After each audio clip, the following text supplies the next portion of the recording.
Hello everyone, this is Andrew. Welcome to Keen on America.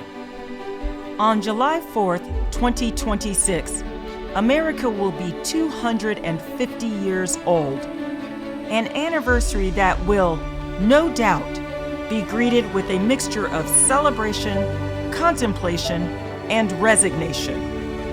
In Keen on America, Andrew talks not just about the American past and present, but also speculates on its future.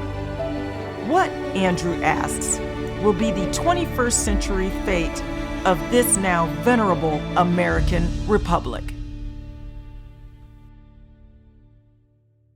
Hello everybody, long-time viewers, listeners to the show know that I'm a huge admirer of Neil Postman's 1985 book, Amusing Ourselves to Death, Public Discourse in the Age of Show Business. Postman has a wonderful one-page introduction in which he suggests that we got 1984 wrong, that in 1984, at least in America, is not the year of George Orwell's dystopian 1984, but actually the dystopia of his English compatriot Aldous Huxley, whose 1932 book, Brave New World, lays out the dystopia of modernity. Huxley himself was a very interesting character, both a subject and an object, if you like, of drug addiction. And one of the most distinctive things about Brave New World is the centrality of Soma, a fictional drug in which everyone, one way or the other, is hooked upon. My guest today has done a lot of thinking about drugs, power, and powerlessness. She has a new novel out called The Untended. It's about, in some ways, drug addiction in the 21st century.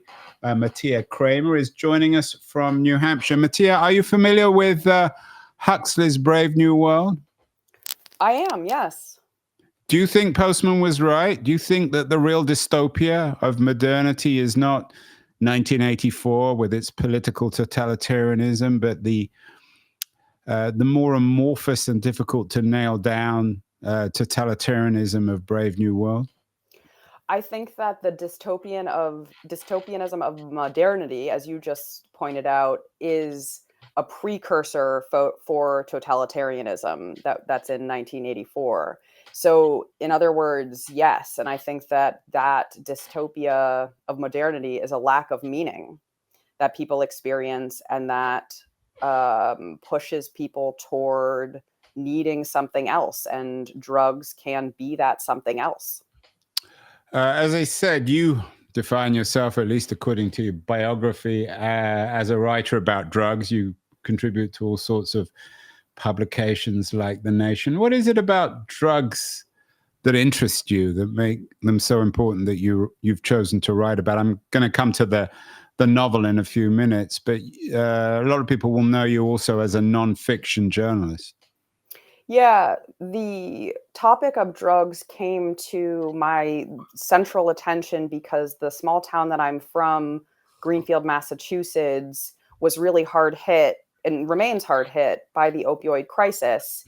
And in 2017 signed on to the lawsuits against the pharmaceutical companies. And at that point, I was both moved by the notion that my town, this tiny town, could be a part of tremendous action to hold the pharmaceutical companies to account, but also on the ground was suffering profoundly as a result of the influx of prescription drugs. And so at that time, I took up the subject as a journalist and wrote about it in nonfiction formats. But really, all along, I had this idea for a novel, or that it could be a novel. And so I was sort of testing the waters for a novel first by reporting on the subject as a journalist.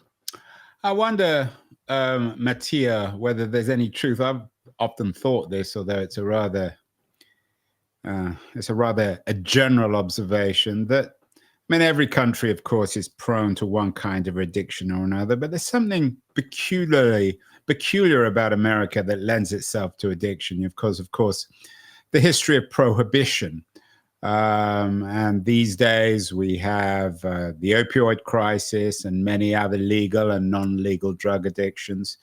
Is this something about America that makes itself perhaps more vulnerable to one kind of addiction or another? Yes, I think that the pursuit of the myth of individualism is at the root of that, that fuels and is intertwined with capitalist pursuits. The pressure to be an individual success, to appear successful, to make lots of money, to have lots of things, separates us from one another and therefore creates a sense of loneliness and absence, the absence being connection and community. And I think that leads us to search for something that can fill that void. And so I do think that there is something uniquely vulnerable about this American fabric that lends itself to addiction. And I don't just mean addiction to drugs. The addiction could be to work, to devices, television, shopping, gambling, sex, food.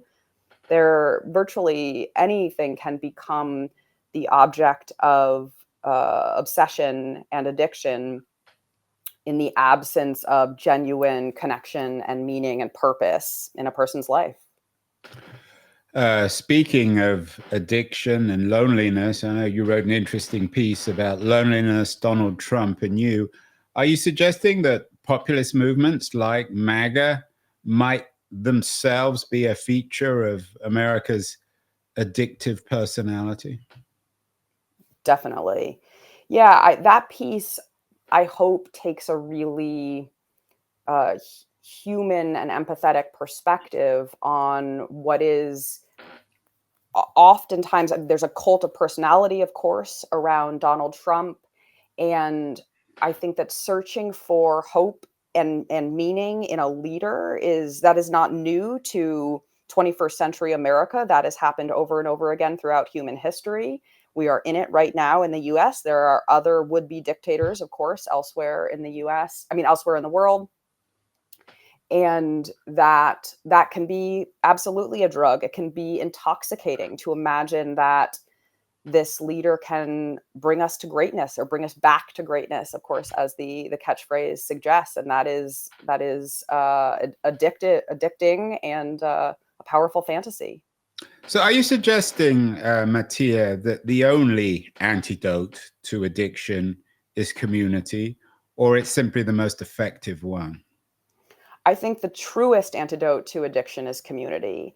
I think that there also have to be many other kinds of solutions. We're in a world today where the illicit drug supply, as well as the legal prescribed drug supply, is incredibly potent, and people overdose and die from substances that are procured, whether on the street or from a pharmacy.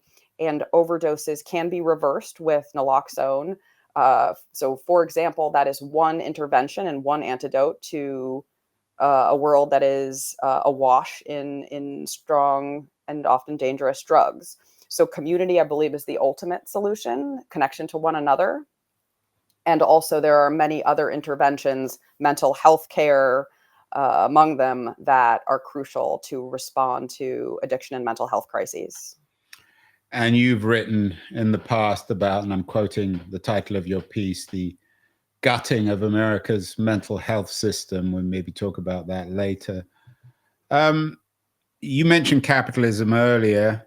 The great book on the origins of American capitalism, or Puritan American capitalism, was, of course, Max Weber's analysis of the connection between Puritanism and its sort of the existential isolation of the believer from God and capitalism.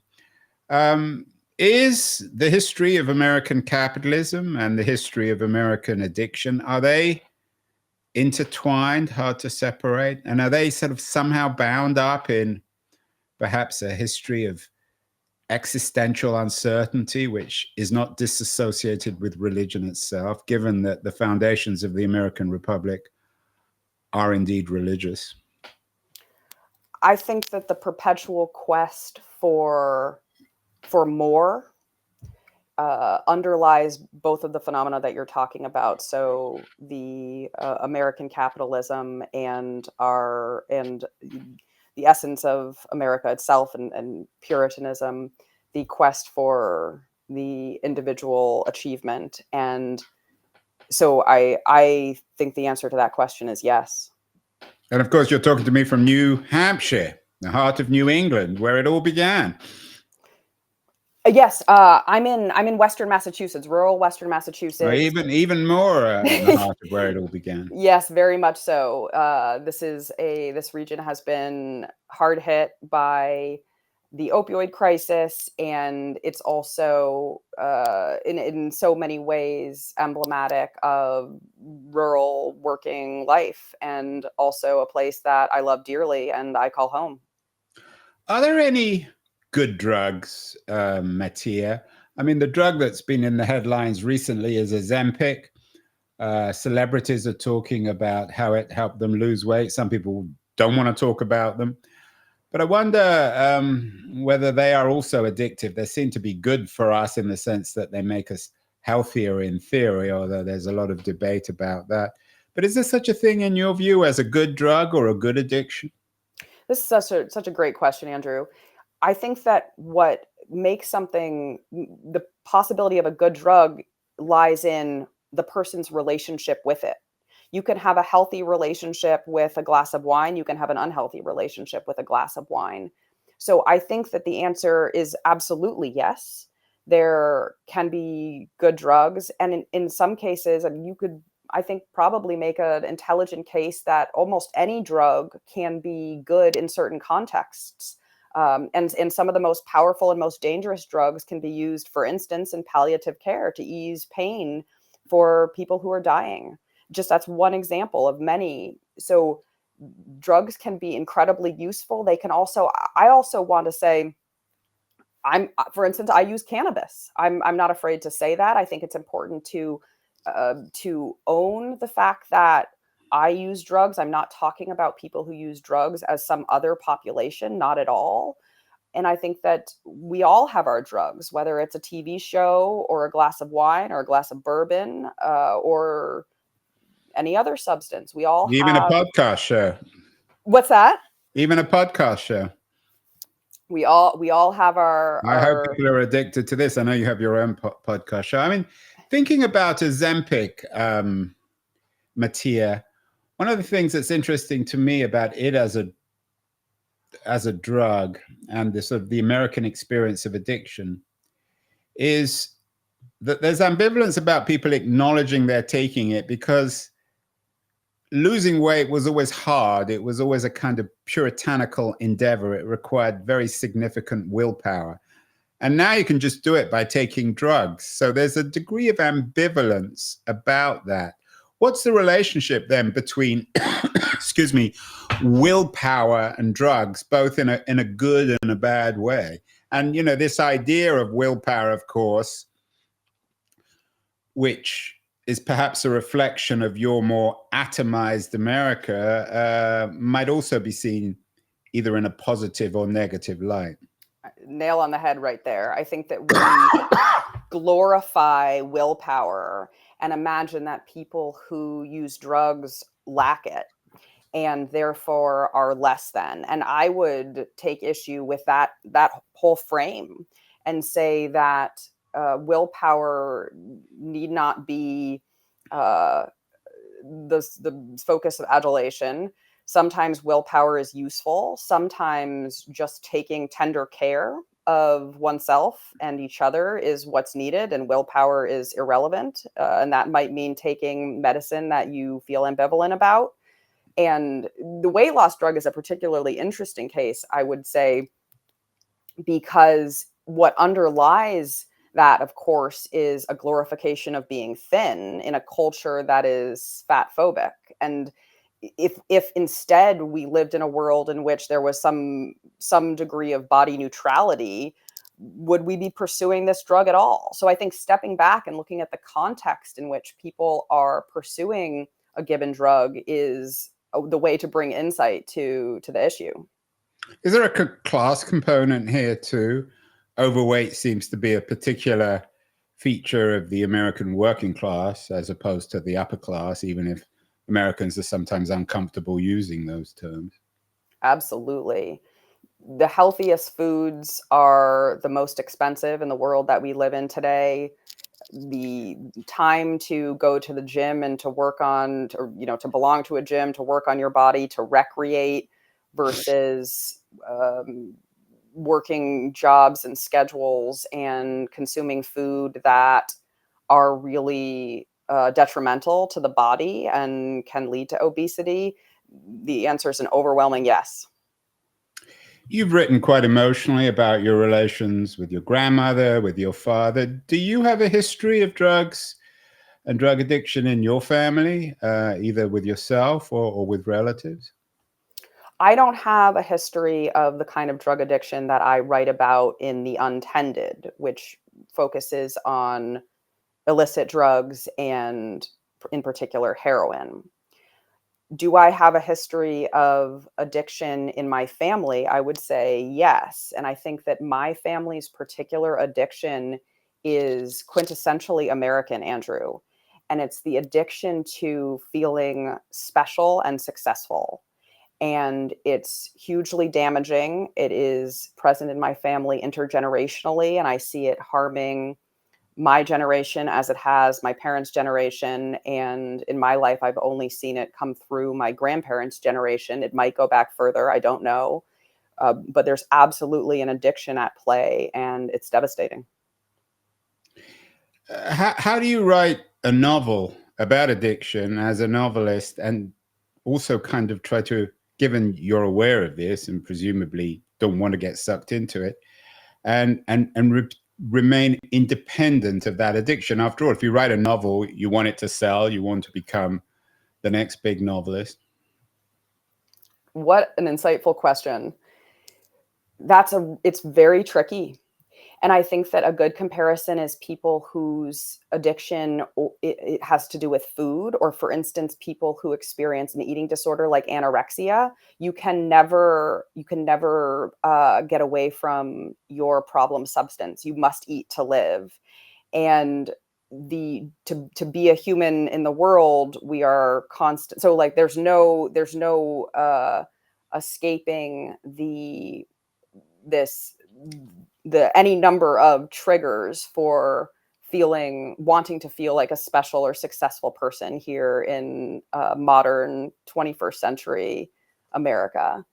And writing a novel, of course, is in part a bid for attention. You want people to read the novel. And Yeah, it's your shot at immortality. Many people are called. There are lots of people who think they have a novel in them and don't write them. Some of them end up writing them. Very few of them get them published. So you're already in the top 1.5%. It's so funny. You're hitting on something very profound, and I have not resolved this. I feel authentically drawn to tell this story. I told it in what felt to me like a very alive creative collaboration with the main character, who is of course fictional. And I'm very proud. I worked on the book for 8 years and feel authentically proud in a way that doesn't have to do with simply ego.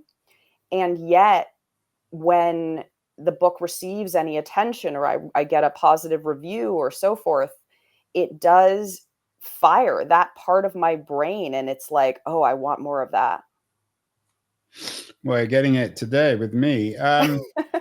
You've written extensively about what one review of your book called The Cost of Addiction. As you said, you've written extensively about the American health system, about loneliness, about opioid justice.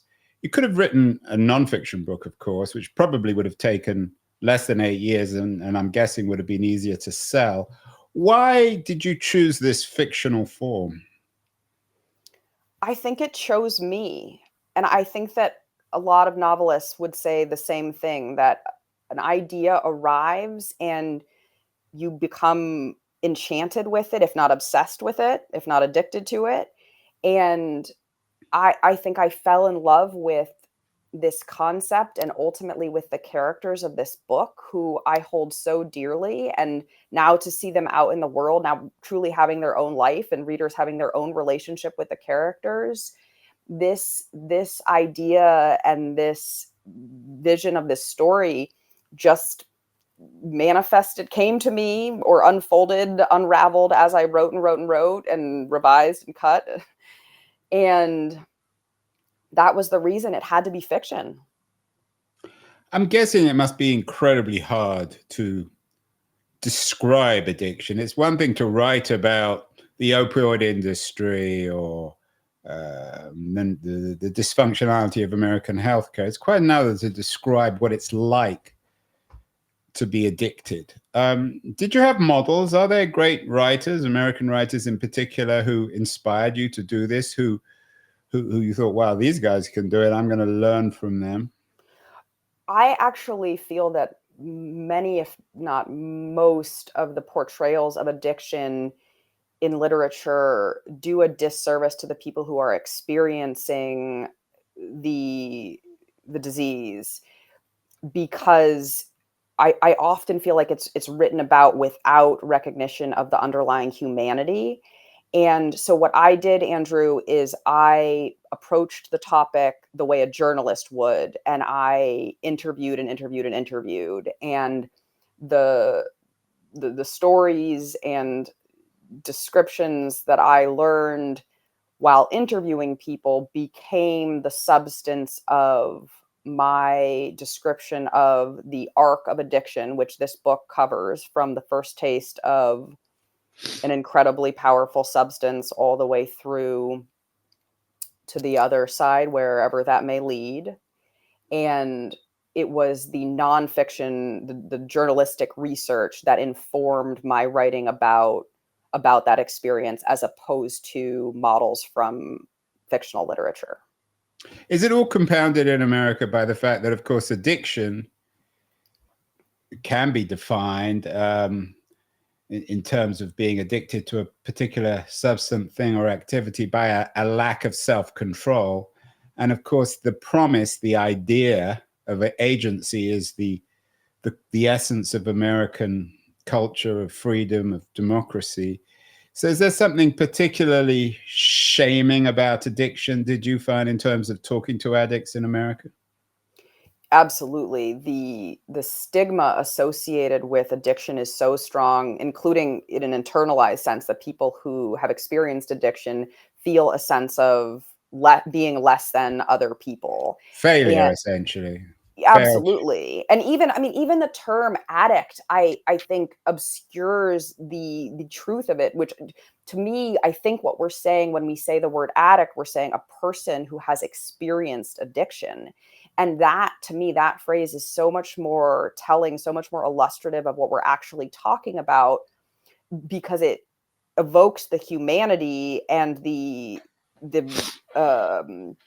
arc of suffering that is part of this disease and this experience. And so I have encountered a great deal of stigma in writing about this subject in a fictional way. And it's interesting. And I have, in the course of my work on this subject, become friends with people who research and study addiction from a scientific lens, and the stigma affects everybody who works on the topic. So, for instance, I have a friendship with a researcher, Nancy Campbell, who's at Rensselaer Polytechnic Institute. She's a science historian. She wrote a book called Naloxone: The History of Overdose. She's brilliant. And she finds that people say, why would you devote your life to this subject? And so there's this secondary stigma that attaches to people who focus on the subject and bring empathy to it. Are there alternative ways of thinking about quote unquote addiction? We've done some shows on indigenous Americans' relations with the land and perhaps with addiction, and with certain sorts of what we call drugs, or impacts of consequences of drugs. When you compare America to other societies, can we look more positively? Can we find alternative models? Absolutely. I think just thinking about it as part of a continuum of mental health and health issues. It's not separate from, it doesn't have to be stigmatized and siloed. If a friend of yours has cancer, you don't blame them, of course. You don't imagine that treating them with love and care when they're undergoing cancer treatment would be enabling the cancer. It's ludicrous to even suggest that. So just bringing the experience of addiction into the fold with every other kind of human experience and every other kind of mental health issue and health issue in general is a completely different frame. And there's no need to bring judgment or stigma to the experience. And at the same time, to embrace, for each of us to embrace the ways that we all have our own personal, intimate addictions. And, so a few minutes ago, I was talking about that addiction to feeling special and successful. And, it could be anything. It could be an addiction to work. It could be an addiction to your phone. We don't have to isolate the notion of addiction to substances. And I think actually we learn a lot about ourselves and about humanity if we bring all of these things together and look at ourselves in the process. I mean, the way you're presenting addiction is almost inevitable, unavoidable, a feature of what it is to be human. In Brave New World, Soma was prescribed by the states. There was a kind of state-sponsored drug regime, so to speak. What is your feeling on that? Might it be worthwhile for the government to give out drugs that are, if not addictive, certainly have the impact of something like Soma, so it would do away with the stigma? No, I don't think I'm not attempting to say that addiction is inevitable in general, but I think that, again, your phrase from the beginning of the show, the dystopia of modernity, I think that in our modern world where we're so isolated, we're in the pursuit of more money, more things, just trying to get by, I think that in that particular context in which so many people are exploited in so many different ways, and economic exploitation is a main thread throughout this novel, The Untended, I think in that context, addiction becomes nearly unavoidable, regardless of what substance specifically we're talking about. I would not endorse the government handing out a drug like that. No. Your novel takes place in New England, in a small town. The small town America has, of course, been ravaged, not just by drugs, by many other things, by globalization, by all sorts of economics. One of the reasons it seems that Trump's so popular in this country, or why at least he's president. When one goes to one of these small towns, when one drives through Mattea, might one see in the damage to these towns, in the absence of community, in the destruction of Main Street, the damage of addiction in one kind or another? Yeah, I think we do see the damage of addiction. It's more obvious maybe than the damages of other kinds of things. I mean, one of the topics of the book, or that comes through ultimately in this novel, is how powerful and moneyed interests extract money and labor from those who are at the bottom of the economic pyramid, and extract money and wealth from the natural world. And so we see towns are ravaged by addiction. Yes, they're also perhaps more significantly ravaged by late stage American capitalism. If you really want to see what you call late stage American capitalism, you probably don't need me to tell you this. You come to my town, San Francisco, which is made up of enormously wealthy people living in huge homes worth many millions of dollars. And then these kind of drug apartheid little communities, and they're not communities, they're anti-communities of ravaged people lying around the street. It's the other side of the small town America. What would you make? I'm not sure if you've spent any time in San Francisco. What can or should we make of these dual truths of America? On the one hand, the the beautiful wealthy of Silicon Valley in their San Francisco mansions. On the other hand, this underclass of people literally lying around the streets, self-evidently addicted to drugs, and no one really doing much to control them. I think the thing to do is to remember the humanity of the people who are relegated to that underclass and whose life circumstances have led them to be physically in a gutter and incapacitated. Every single one of those people was once a newborn baby deserving of the same love and care that all humans deserve. And their life circumstances have brought them to where they are. And remembering that they are human beings and have their own dreams and hopes just the same as whoever is walking down the street and viewing them, and just the same as the folks who are in their Silicon Valley mansions and towers and so forth. I think remembering the humanity and seeing the humanity in one another is what we are called to do now. Yeah, and we've done a number of shows, a number of activists, especially homeless activists, have written about this. Your book, Mattea, the heroine is a waitress, a single mom. Is there a gendered quality? I mean, there obviously is a gendered quality in the novel, but when it comes to addiction, and men and women, are they more or less vulnerable to different kinds of addictions, or is that the wrong way of thinking about it?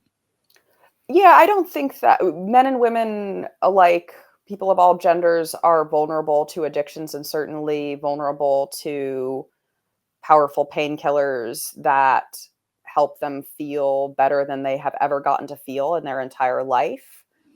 This book, I was particularly interested in writing about a female character experiencing addiction just because I have not encountered many fictional portrayals of women as the protagonist of a really gritty and true kind of story about illicit drugs and the journey through it. I'm not sure if you've got kids. I do. I'm guessing the heroine of your book is a waitress and a single mother. There's something particularly shaming about being an addict and a parent at the same time. Is that fair? That's such a good point. Yes, absolutely. The sense of failure that you mentioned a few minutes ago is amplified by 1,000. The sense of shame amplified over and over. It's makes it, and shame actually makes it all the harder to regain your footing when you're experiencing a mental illness, a mental health episode. The sense of shame makes it harder to reach out, to connect with other people, to ask for help, to just ask for support. And that's what we need the most when we're in a crisis, of course, and certainly in this particular kind of crisis. So it just makes it all the harder and layers on the sense of blame and shame. And there's something unnatural about it in the sense that it almost forces the child to become the parent and the parent to become the child. There is a great deal of that in our world today, and that evokes the title of the book, The Untended. The opioid crisis created such intergenerational trauma in exactly the frame you're talking about, Andrew, in which children are left untended when parents are experiencing addiction. And that perpetuates new trauma as those children grow up and have babies of their own. They are harmed, and in so many cases unhealed from their original trauma. So you're raising a really important point. Yeah, and that perhaps, I mean, I don't want to generalize about J.D. Vance, but he came out of this kind of community. And perhaps his, it seems to me at least, self-evident absence of humanity might be one of the consequences of his experience. What I'll say about J.D. Vance is has taken his Yale Law School education and done what he was educated to do. What do you mean by that? That he was that he took on the mantle of waging elitism under the banner of his early life experiences, as if that gave him a sense of rightness about it, and he has done the worst that one can imagine, that I can imagine. Yeah, I don't think you'll find many people disagreeing with you on that one. Certainly, people listen to the show. Finally, Mattea, the American narrative, of course, is of happy endings. Most people assume that novels have happy endings. I'm not sure I want you to give away the ending of your book, The Untended, because we want people to read it. But is there a happy ending when it comes to this broader conversation? Can we get beyond this terrible crisis that America is currently in without some dramatic revolution against what you call postmodern or late stage capitalism, which might work in theory, but in practice is incredibly hard?